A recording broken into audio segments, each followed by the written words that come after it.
Untuk anak-anak muda kita yang masih pacicilan ya, masih lompat sana lompat sini, usia SMP kelas 3 ke atas lah ya, Christian akan menjadi komandan. Jadi kok Christian akan memperhatikan kehidupan para youth ya, para youth memperhatikan kehidupan Christian juga, begitu ya kira-kira. Oke.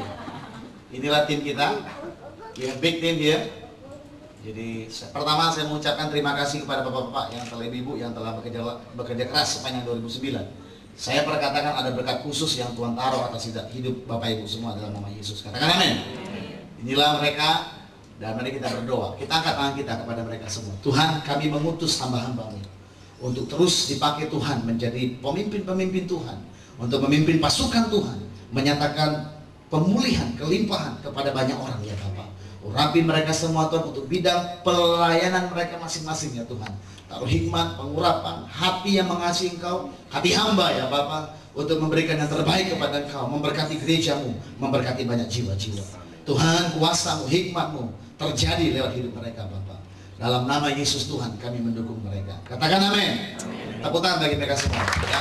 Dan di depan berikan selamat melayani. Nah, ya. Selamat melayani. Haleluya. Baik, selamat saling melayani ya, puji Tuhan ya. Silakan duduk, puji Tuhan. Oke. Baik, setelah 7 kali khotbah beruntun yang kita dengar dari mulai tanggal 13 Desember, hari Minggu, Sabtu, Minggu sampai hari ini, kita akan sampai kepada kesimpulan untuk kita siap memasuki tahun 2010. Khotbah hari ini bicara tentang persiapan memasuki tanah perjanjian. Ya, Bapak Ibu kasih Tuhan, ada satu cerita menarik, ada satu bagian tulisan yang menarik di Alkitab ini yang menceritakan bagaimana sekelompok orang, ada pribadi-pribadi yang mempersiapkan diri untuk memasuki new season dalam kehidupannya, untuk memasuki musim yang baru dalam kehidupannya. Saya percaya setiap kali kita sampai di bulan Desember dan Januari, itu adalah momen bagi kita untuk mengadakan refleksi. Ya, maksud saya melihat kehidupan kita. Momen di mana kita mulai melakukan evaluasi. Momen di mana kita mulai membuat resolusi demi resolusi. Ya, masa-masa di mana kita mulai membuat perencanaan demi perencanaan untuk kita jalani sepanjang 12 bulan ke depan. Nah, pagi hari ini mengambil pola pikir yang sama, saya mau mengajak Bapak Ibu untuk belajar. Ada 5 prinsip persiapan untuk kita memasuki tanah perjanjian. Persiapan untuk kita memasuki masa-masa pemulihan dan kelimpahan yang akan Tuhan kerjakan sepanjang 12 bulan ke depan dalam hidup setiap kita. Nah, mari bersama-sama kita belajar. Kitab Yosua, kita lihat kitab Yosua sekarang. Kitab Yosua pasal yang pertama dan kelima, ini menceritakan masa-masa awal waktu Israel telah menyelesaikan padang gurun, menyeberangi sungai Yordan, dan siap untuk masuk ke tanah Kanaan, siap untuk mengokupansi, untuk menguasai, untuk menduduki tanah Kanaan. Ya. Nah, judul khotbah hari ini adalah persiapan memasuki tanah perjanjian. Baik, saya perhatikan dulu ya. Tanah perjanjian. Tanah perjanjian itu bukan cuma sekedar bicara tentang hal fisikal. Ya, bukan cuma bicara tentang geografis. Memang dalam konteks kepada orang Israel, tanah perjanjian adalah tanah Kanaan, tanah di mana dulu Tuhan pernah berjanji kepada Abraham untuk menjadi milik Abraham.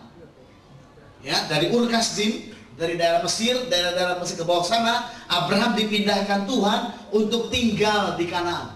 Singkat cerita, setelah masa berganti, Israel menjadi pindah kembali ke Mesir, dekat Ur Kasdim sana. Nah, Tuhan bilang, tempatmu bukan di Mesir Israel, tapi kampungmu, tanahmu, warisanmu adalah di Kanaan.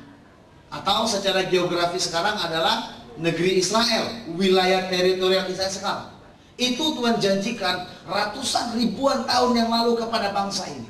Nah, kitab Yosua pasal 1 sampai 5 mencatat masa-masa awal waktu mereka telah menyelesaikan 40 tahun perjalanan karena kebebalan mereka, dan masa-masa awal waktu mereka bersiap-siap untuk mulai menguasai, untuk mulai mengklaim, mengambil, menguasai, menduduki tanah yang dijanjikan kepada mereka.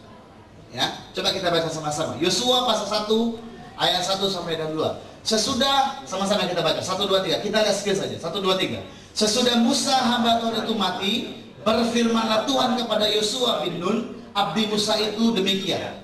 Hambaku Musa telah mati. Sebab itu bersiaplah sekarang, seberangilah sungai Yordan ini, engkau dan seluruh bangsa ini menuju negeri yang akan kuberikan kepada mereka, kepada orang Israel itu.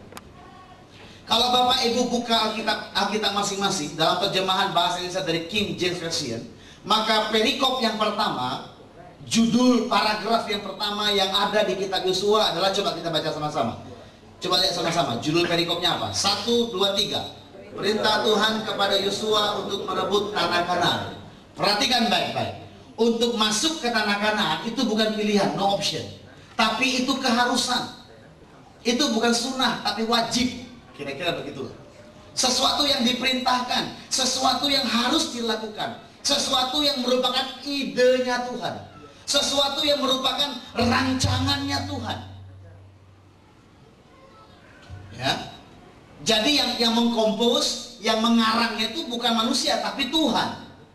Nah, gereja kita membiasakan diri untuk berjalan dalam tuntunan. Karena itu para pemimpin, para pelayan duduk bersama-sama berdoa, bukan karena kewajiban, bukan, tapi karena kita merindukan ada tuntunan Tuhan, ada pengertian daripada Tuhan, ada pewahyuan daripada Tuhan, supaya di hari-hari ke depan yang kita lewati, kita lalui karena kita mengerti apa yang Tuhan inginkan dalam hidup kita. Katakan amin. Katakan amin. Jadi tanah Kanaan itu bukan cuma bicara secara geografis, tapi Kanaan itu adalah sesuatu yang Tuhan rancang, sesuatu yang Tuhan inginkan bagi orang Israel. Jadi keinginan Tuhan, kerinduan Tuhan, maksud Tuhan, rencana Tuhan itu adalah mereka bukan tinggal di Mesir, tapi tinggal di Kanaan. Oke?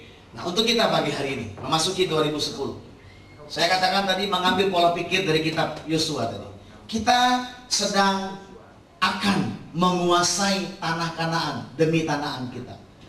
Kita sedang akan mengklaim tanah perjanjian demi tanah perjanjian kita. Apa itu tanah perjanjian bagi kita sepanjang 2010? Mungkin Bapak Ibu sudah terima sesuatu daripada Tuhan. Itu bagus. Tetapi secara korporat, tanah perjanjian, ya, rencana Tuhan bagi kita di tahun 2010 adalah agar kita mengalami restoration and abundant life. Inilah tanah perjanjian kita. Inilah maksud Tuhan bagi hidup kita. Dan setiap kita diperintahkan untuk mengalami itu oleh Tuhan. Wow, luar biasa. Ya, katakan luar biasa. Jadi ini bukan cuma sekedar statement, bukan cuma sekedar penghias backdrop di belakang supaya cantik, supaya indah. Walaupun saya mau ganti dia biar lebih cantik nanti ya. Tapi ini adalah kalimat iman, kalimat visi, vision, kalimat pewahyuan, karena didapatkan dari pewahyuan, kalimat nubuatan, karena sesuatu yang belum mungkin terjadi, tapi akan terjadi, atau sudah terjadi hari ini, tetapi akan terus terjadi dalam level yang semakin meningkat, semakin meningkat, semakin meningkat, sampai segenap kehidupan kita dipulihkan oleh Tuhan. Yang mau katakan amin? Katakan amin. Nah, ini adalah rencana Tuhan. Oke? Yeremia, coba kita buka. Yeremia 29 ayat 11. Ada Pak? Atau di sekitar apa? Lebih cepat. Karena di Indonesia dikatakan lebih cepat, lebih baik, begitu ya. Yeremia 29 ayat 11, Pak. Yang sudah ketemu di Alkitabnya, mari baca sama-sama. 1, 2, 3. Belum dapat semua, sebentar. Oke. Kita lihat sini bahasa Indonesia Pak ya, karena kita masih orang Indonesia Pak. Oke, sudah ketemu dengan kitabnya, mari baca sama-sama 1, 2, 3. Sebab aku ingin mengetahui rancangan apa yang ada padaku mengenai kamu. Demikian aku membuat rancangan dan rancangan aku memberikan kepadamu dari depan yang penuh harapan. Kata kamu, katamu ganti nama masing-masing. Kita baca sekali lagi. 1, 2, 3. Sebab